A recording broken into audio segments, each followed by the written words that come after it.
Bom, então a aula de hoje vai ser sobre redes neurais implementadas em microcontroladores e, mais especificamente, falaremos sobre estratégias gerais que auxiliam essa implementação, ou opções que temos. Aqui está exposto basicamente o que vocês viram até então na disciplina, então árvore de decisão, pruning, quantização, noções de IA e aprendizado de máquina, KNN caminhos, implementação de árvore de decisão em microcontrolador, uma revisão de redes neurais e agora implementação de redes neurais em um simples microcontrolador.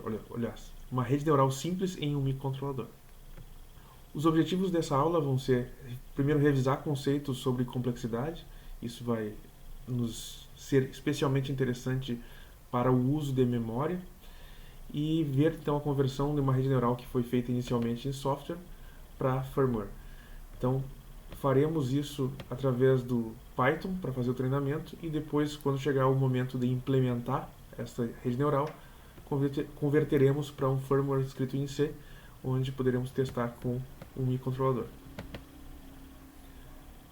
Então, vocês já viram o contexto no qual, nessa disciplina, estamos especialmente interessados em utilizar sistemas inteligentes. Então, quando estamos mais próximos da borda, ou próximo de onde os sensores coletam as informações, onde é feito o condicionamento, multiplexação caso necessário, conversão analógica digital e no domínio digital podemos então, muito próximo a onde foi coletado o sensor então, porque está no mesmo dispositivo, fazer o processamento dessa informação e extrair dela informações adicionais que não estariam em um primeiro momento diretamente expostas simplesmente pela observação do sensor.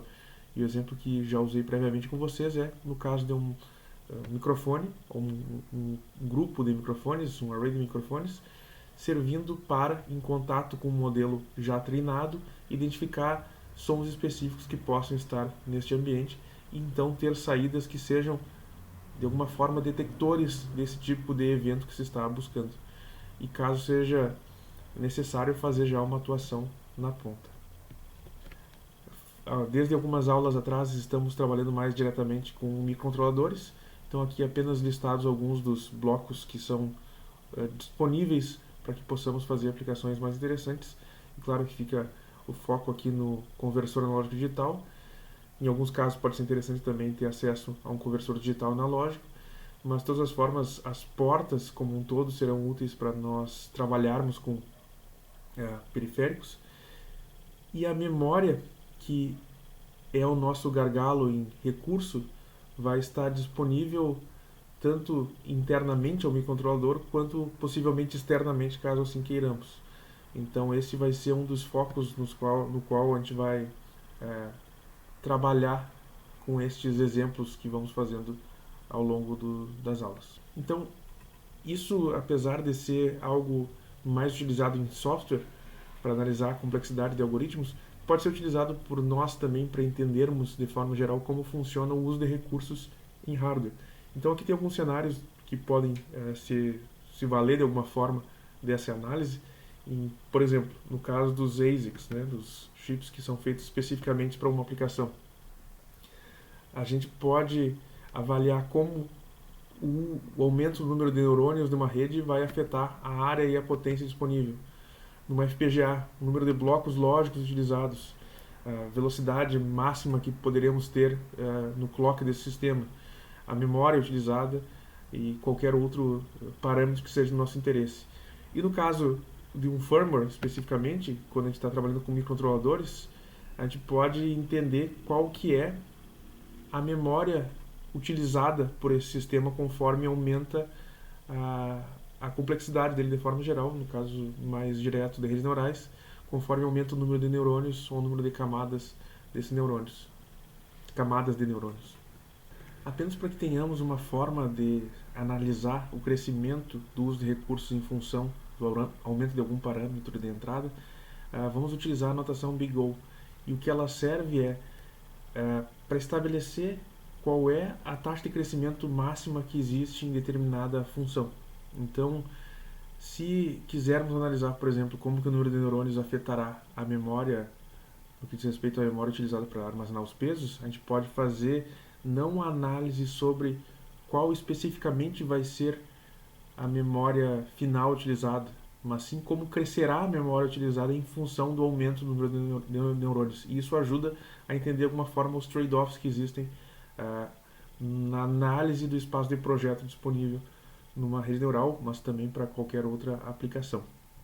Então, o importante aqui é focar é que, como a gente está analisando a taxa de crescimento, as constantes em si não são tão importantes. Mas, repito, é só para nós termos um meio comum inicial de analisar o efeito, porque efetivamente nos problemas práticos vocês vão estar interessados nas constantes e não apenas na taxa de crescimento. Então a definição está aqui. Se eu estou analisando uma função FDN, onde imaginem, por exemplo, que esta é a função que descreve como que serão os recursos necessários com base em um parâmetro de entrada, número de neurônios. Então temos essa função que descreve os de recursos, e se existe uma função, e encontrando essa função GDN que descreve a taxa de crescimento máximo, respeitaremos essa regra de FDN sempre ser menor que C, que é uma constante arbitrária criada por nós, vezes esta função que representa o crescimento máximo dela. Então, por um instante, imagine que FDN seja uma função polinomial de ordem 2. Esta GDN seria o x ao quadrado, ou nesse caso o n ao quadrado, no sentido que é o termo de maior ordem que representa o crescimento da função FDN. Mesmo que ela tenha um termo linear, o termo quadrático crescerá mais rápido, por isso que fica balizado ou limitado por esse termo de crescimento mais rápido.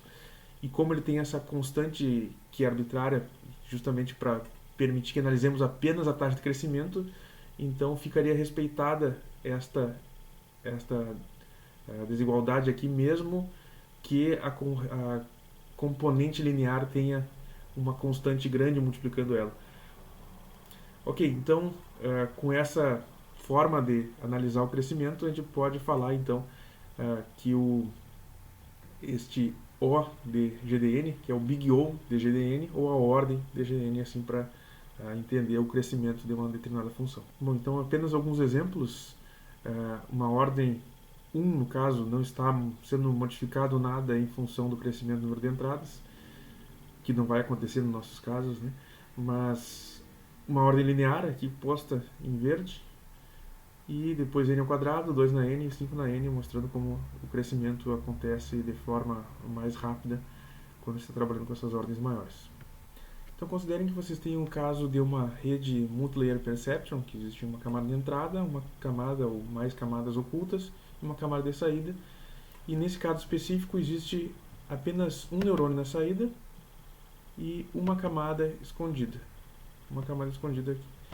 E queremos então entender como aumentar o número de neurônios na camada escondida vai aumentar o tamanho da rede de forma geral, que já foi arbitrado como sendo com 10 atributos. É a função que descreve como que vai aumentar o número de neurônios da rede como um todo ao aumentar o número de neurônios da camada escondida.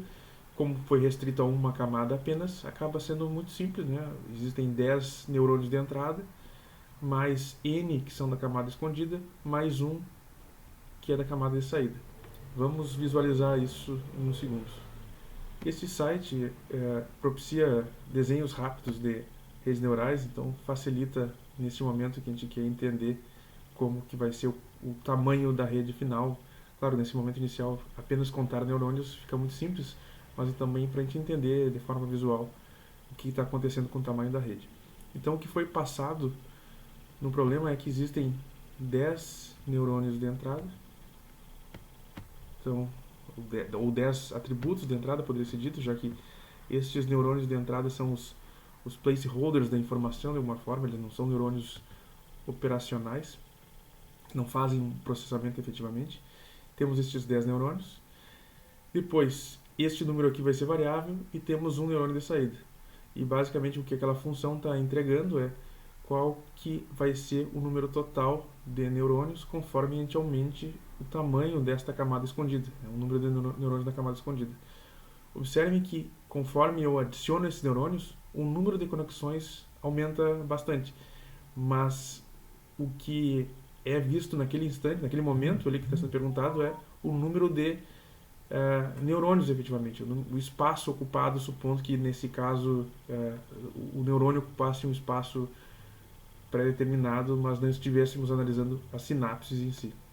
Já se estamos interessados no número de sinapses, então aqui representando cada conexão entre um neurônio e outro, e no caso das MLPs sempre são das camadas anteriores para as seguintes, a função que descreve o número de sinapses em função do aumento do número de neurônios daquela camada escondida continua sendo linear. Então aqui a gente pode olhar mais uma vez o nosso recurso visual, mas se eu tenho um neurônio apenas na camada escondida, eu vou ter 10 conexões para ele. Mais, claro, a parte constante aqui, que é uma conexão, constante não, mas a parte de uma conexão deste para a saída. Se a gente aumenta um neurônio, vão existir mais 10 conexões desta camada para essa, porque todos os 10 que estavam aqui agora vão ter que conectar a mais um neurônio e mais uma conexão na saída. Então, voltando ao nosso slide, vai ter 10 vezes o número de neurônios na camada escondida, esse 10 porque são 10 entradas, mais n, que é o número de sinapses entre a camada escondida e a saída. Ainda assim, ainda que seja maior do que o crescimento que tínhamos na função anterior, ainda assim é linear. Nessa pergunta aqui, na verdade, nessa hipótese, temos um número fixo de neurônios por camadas, então temos 5 neurônios por camada, um número de atributos fixo também em 10, e o número de camadas escondidas é variável, chamado aqui do parâmetro H. E aqui está posto como vai ser, então, o número de neurônios em função do aumento deste número de camadas escondidas. Então, supondo que H fosse 1, uma camada escondida apenas, seria 10 mais os 5 escondidos mais 1 de saída, e conforme aumenta o H, aumento apenas esse termo 5, né? Apenas aumento esse termo que multiplica por 5, então o crescimento ainda é linear, mas claro, conforme eu aumento o número de neurônios que eu tenho na camada escondida, que está sendo replicado para todos os outros, vou aumentar também esta saída. E por fim, agora olhando um cenário que já não é tão interessante quanto os outros, no que diz respeito a crescimento apenas linear, é como se comportarão as sinapses, né? O número de sinapses conforme aumenta o número de camadas. Então, eu vou reproduzir visualmente o problema para a gente visualizar antes de ver aqui a equação. Então aqui eu tenho uma rede com 10 neurônios na entrada, uma camada com 5 neurônios e um neurônio na saída. Agora vamos aumentar então o número de camadas escondidas. Vou aumentar apenas uma vez, vou aumentar mais uma vez. Então, o que vai ser observado é, conforme aumenta o número de camadas escondidas, apesar de linearmente crescer o número de neurônios, o número de sinapses não cresce de forma linear. Essa equação, então, descreve o crescimento das sinapses, o número de sinapses, e sendo exponencial, isso gera um problema, ou melhor, uma característica de como são a implementação em redes neurais. Conforme vocês aumentam o número de camadas, aumentam o número de sinapses em uma proporção muito maior do que o número de neurônios, e isso faz com que a interconexão entre eles, ou as operações que ocorrem nessas interconexões, o nosso gargalo em uso de recursos de forma geral.